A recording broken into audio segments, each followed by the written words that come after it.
The galaxy had grown used to silence. For almost 2 centuries, there had been no great wars, no burning fleets across the stars, no screams carried on radio waves. Planets traded in peace, empires signed treaties, and the younger races believed this was the natural way of life. But the older ones knew better.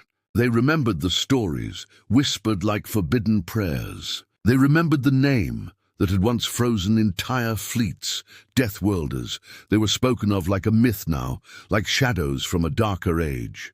Some said they had destroyed themselves. Others said they had vanished into the void. But the truth was stranger. Humanity had gone quiet, too quiet, and no one knew why. The galaxy convinced itself that silence meant safety. Then, one night in deep space, the silence cracked.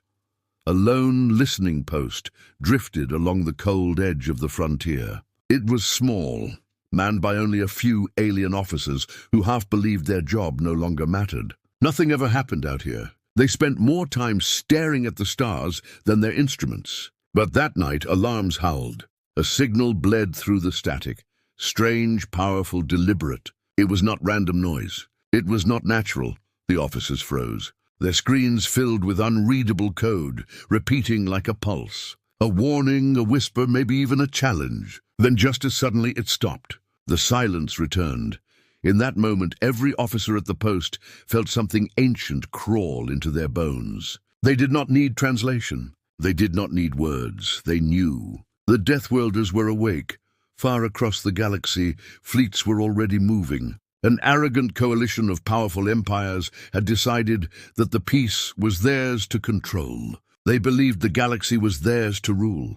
They saw the silence as weakness. They laughed at the old stories of humanity, dismissing them as childish legends. One commander of the arrogant fleet stood before his war council. His scales shimmered under the lights of the chamber. "The Deathworlders are gone," he declared. "If they still lived, they would have shown themselves. We are the rulers now. We are the ones who decide who speaks and who stays silent." The council cheered, but outside the chamber, soldiers whispered uneasily. They had heard the same stories the rest of the galaxy had. The ones where Deathworlders fought entire fleets with only a handful of ships. The ones where humans survived in places no other species dared to breathe. The ones where humanity did not simply win wars. They ended them. The coalition moved anyway. Hundreds of warships lit their engines, cutting through sectors that had been marked as neutral zones. They advanced with banners high, their arrogance louder than their cannons. On every world they passed, refugees whispered the same words: "If the Deathworlders return, the galaxy will burn." But the arrogant fleet did not care. They wanted that silence broken. They wanted the galaxy to forget the old fear. They wanted their power to be written in fire. Still, strange things began to happen as they advanced. Small scout ships went missing. Patrols stopped reporting. Fleets found entire systems empty, their stations abandoned as if the inhabitants had fled without warning. The commanders laughed again, claiming it was fear of their arrival. But the soldiers, the ones sitting in the dark halls of their ships, knew better. They felt eyes on them. They felt something watching. Then came the broadcast, across hundreds of systems, every screen, every communicator, every channel filled with a single sound. It was not a word. It was not a language. It was a heartbeat. Slow, steady, human. The galaxy froze. No one spoke. No one moved. Every captain, every governor, every frightened child listening in the night understood. The silence had been broken. On a small world near the border, an elder told his grandchild the truth. "Do not be afraid," he whispered. "Fear is only for those who forgot. Humanity has returned. And when they return, peace is never the same." Back at the coalition fleet, commanders roared in anger. They tried to jam the signal. They tried to erase it. But the heartbeat kept echoing. It followed them into hyperspace. It burned through their defenses. It lived in their nightmares. One officer finally asked what no one wanted to say aloud.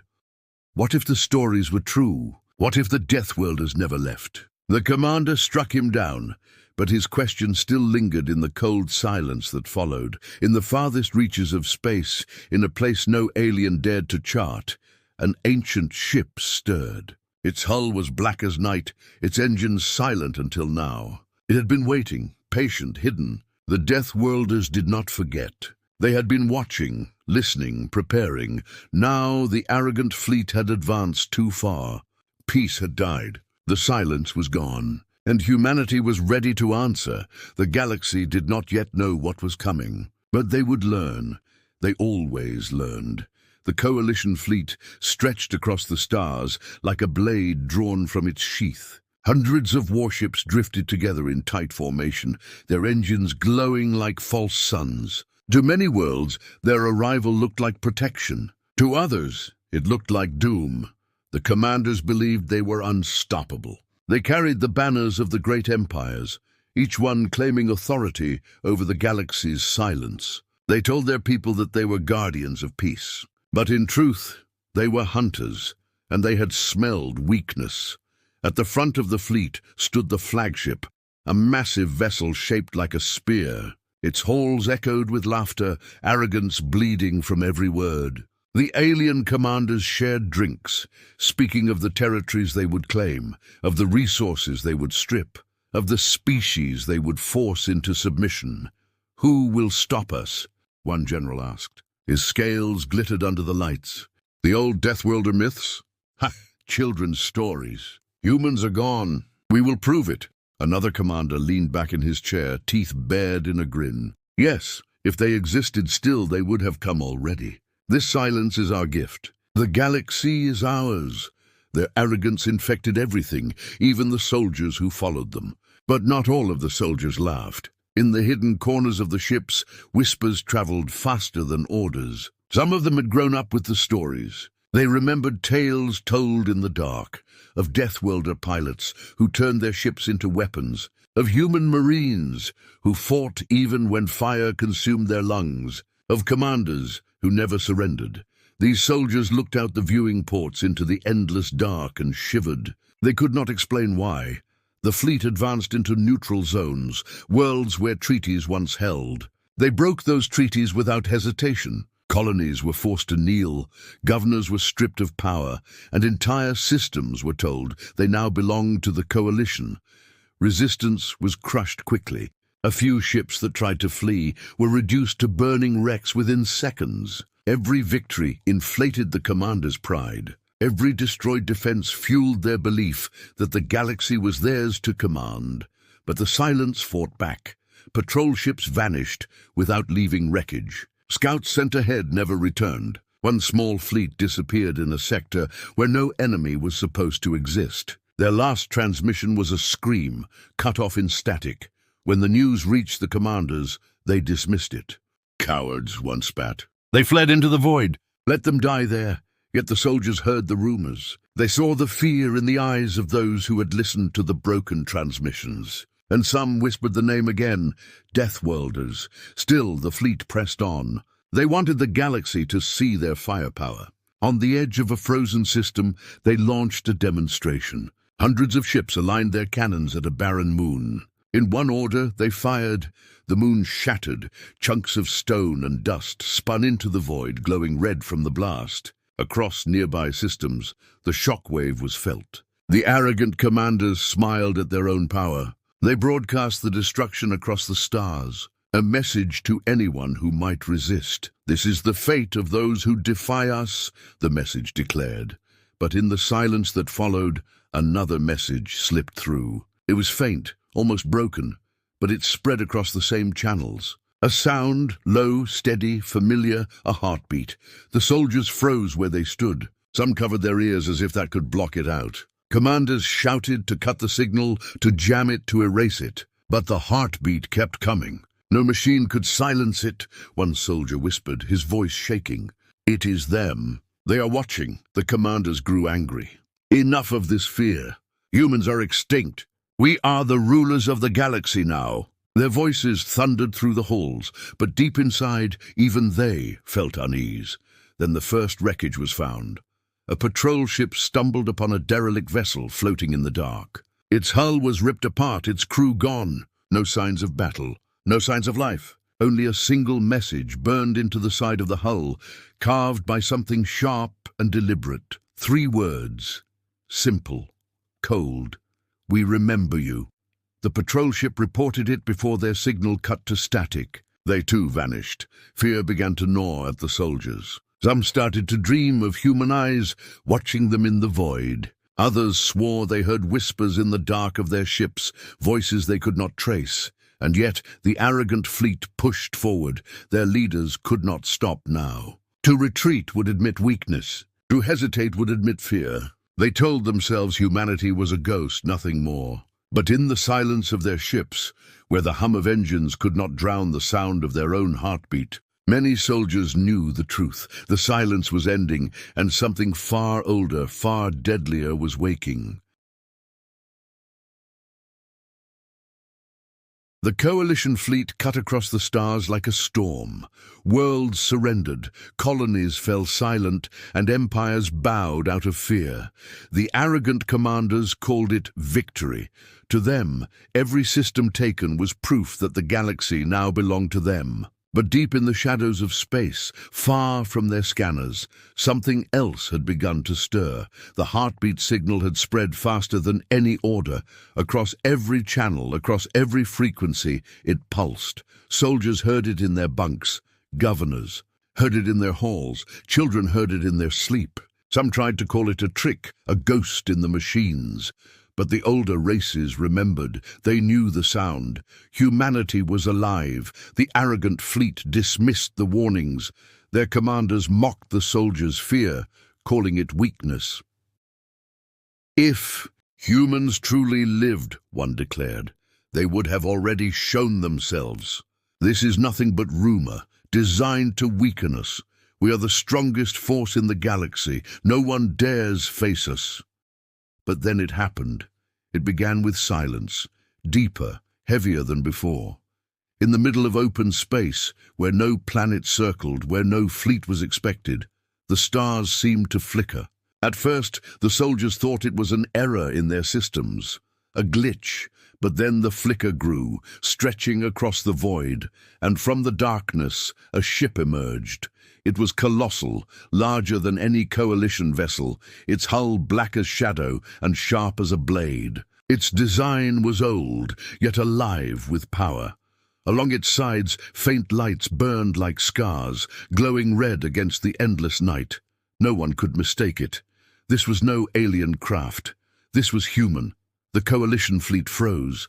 Even the arrogant commanders, who had mocked the old stories, could not find words. The ship did not broadcast identification. It did not send greetings. It simply drifted forward, silent, its presence enough to choke every voice. Then a signal cut through the channels. Not a heartbeat this time. A voice, calm, cold, human. Peace died when you advanced. We are Deathworlders. Remember us. The words echoed in every ship, in every mind. The soldiers trembled. Even the commanders, who had once called humans extinct, felt fear crawl into their hearts. The fleet tried to respond. One commander ordered the human ship to surrender. Another threatened destruction. Their voices filled the channels, but the human did not answer. It only drifted closer. And then the stars changed. Behind the first human ship, others appeared. Not as large, but fast, shaped for war. Their hulls carried no banners, no marks of empire. They carried only silence and the red glow of engines burning against the dark, a dozen, then 100, then more. The galaxy had waited centuries in silence, but humanity had not been idle. They had built, they had hidden, they had prepared, and now they had returned. The arrogant fleet, once so confident, felt the weight of their own mistake. Their warships outnumbered the humans, but numbers meant nothing now. History was repeating itself, and the galaxy knew what that meant. The human flagship finally spoke again, its voice colder than the void. You believed silence was weakness. You believed peace belonged to you. You were wrong. The coalition commanders shouted over one another, their arrogance cracking into desperation. Some ordered their ships to fire, others demanded retreat. Confusion spread like fire through their lines. But the humans moved first. Their ships did not advance with reckless speed. They did not roar with threats.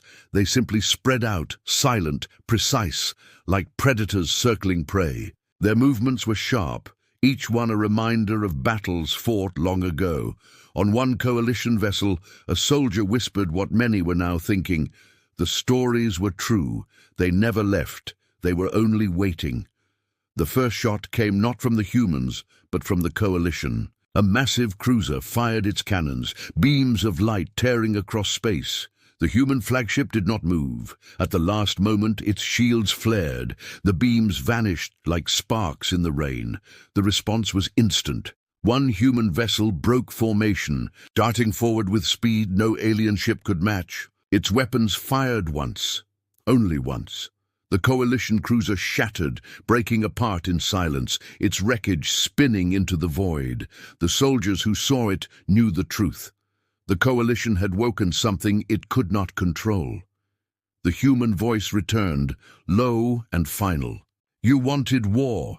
You have found us, and we do not forget.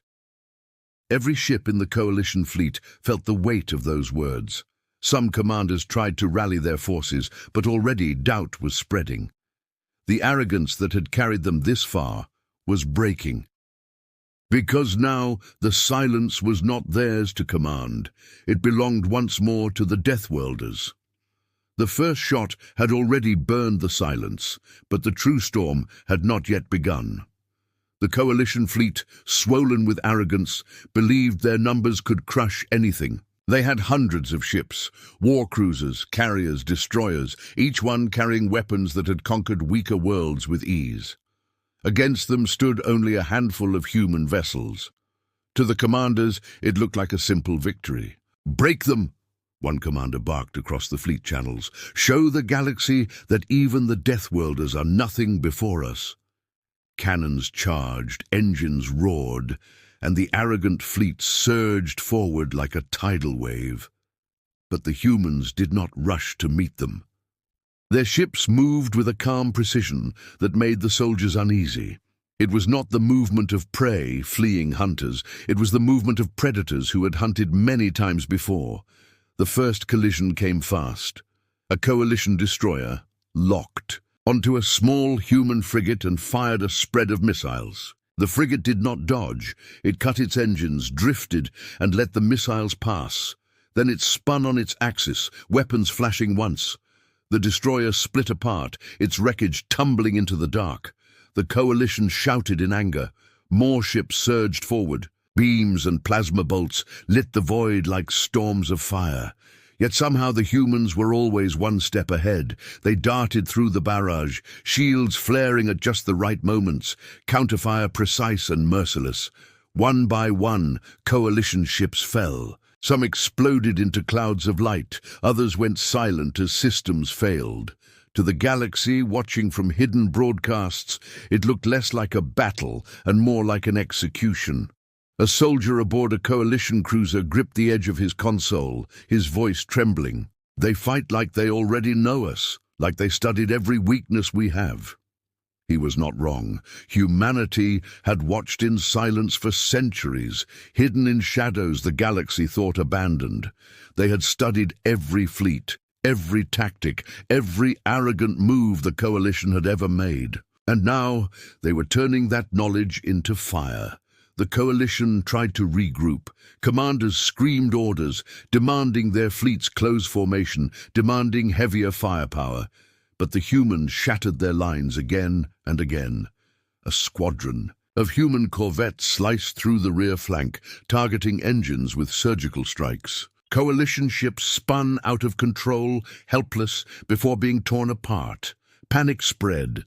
Some ships broke formation without orders. Some captains tried to retreat, but their engines burned before they could jump.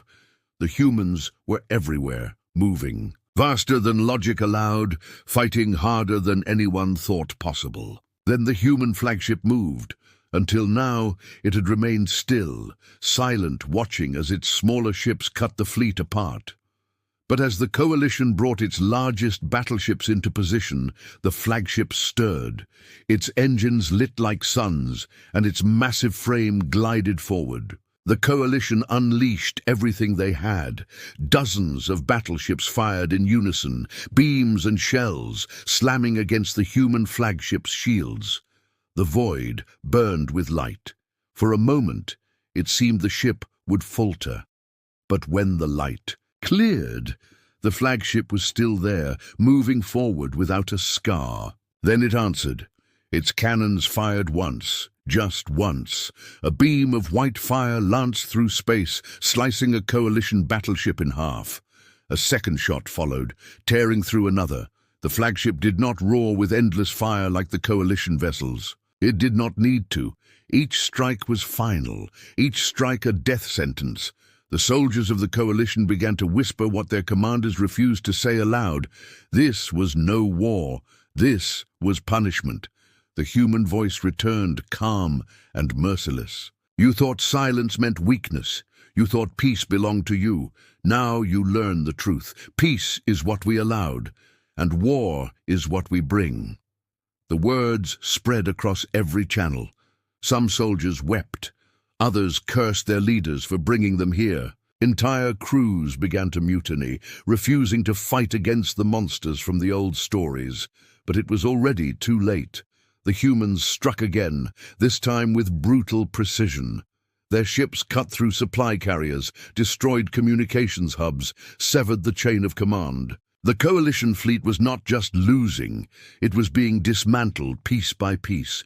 Still, some of the arrogant commanders refused to surrender. One, his voice wild with desperation, shouted into the fleet-wide channel, "We are many, they are few, numbers will crush them." But numbers did not matter. Humanity had always been few compared to the galaxy. Few, but fierce. Few, but unbroken. Few, but unstoppable. The soldiers remembered the old name, the one they had feared to speak aloud for centuries, Deathworlders, and now that name was fire. Across the stars, the coalition fleet burned.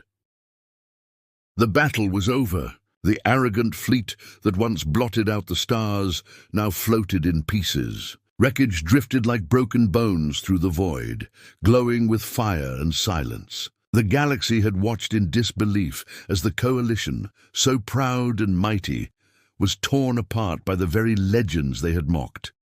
Only a few ships remained intact, engines sputtering, crews broken. They huddled together, not to fight, but to survive. Their commanders, who once spoke with arrogance, now sat in silence, faces pale with the weight of their mistake. The human fleet lingered in the darkness. They did not cheer. They did not speak of victory. They moved like shadows, their presence heavier than any roar of triumph. The galaxy could feel it. These were not conquerors fighting for glory. These were Deathworlders, and they had returned with purpose. On one of the crippled coalition ships, a young officer stared at the human flagship through the fractured glass of his viewport. His voice trembled as he whispered, "They were waiting for us." All this time they were waiting. His commander, too broken to argue, only lowered his head. The truth was undeniable. Humanity had never vanished. They had hidden, watched, studied. And when the time came, they struck with precision that no fleet could withstand. A broadcast cut through the wreckage. Clear and cold, it was the same voice that had first broken the silence. Human, calm, merciless. You thought us extinct. You thought us weak. You believed peace belonged to you. But peace was ours to give. And war is what we kept hidden. The words carried across every surviving ship, across every listening world, across every secret channel. Refugees, governors, soldiers, even children heard it. The sound of humanity's voice, after centuries of silence, was not hope. It was warning. The human flagship moved closer. Its massive hull eclipsed the stars, casting the broken coalition ships in shadow. No weapons fired, no more ships burned. Humanity had made its point. The voice returned, softer now, but no less deadly. Remember this. We are Deathworlders. We do not forget. We do not forgive. And we do not vanish. The survivors trembled. Some begged for mercy. Others sat in silence, knowing mercy was not theirs to ask for. Humanity did not answer them. Instead, The fleet began to withdraw, fading into the shadows of space as quietly as they had arrived. Yet their absence was heavier than their presence. Every wrecked hull, every burning starship was proof. Humanity had returned, and the galaxy would never sleep peacefully again. On distant worlds, people argued in fear. Some begged for treaties with the Deathworlders. Others demanded weapons to defend themselves. But no one truly believed defense was possible. The old stories had been proven true. Humanity was not just strong, they were relentless. In the hidden halls of power, empires whispered. Who would be next? Would humanity stop at the coalition, or was this only the beginning? On a quiet border world, an elder gathered his people under the stars. His voice shook as he spoke the truth aloud. The Deathworlders were silent, not because they were gone, but because they were patient. They waited until arrogance broke peace, and then they returned. We must remember, peace is not given freely. It is allowed, and now it belongs to them again. Back in the void, as the last human ship disappeared into hyperspace, one final signal reached across the galaxy. It was not a threat. It was not a promise. It was only a single sentence, burned into every channel, every frequency, every memory. Peace lives only when humanity chooses it. The galaxy understood. The silence was broken forever, and the Deathworlders had returned.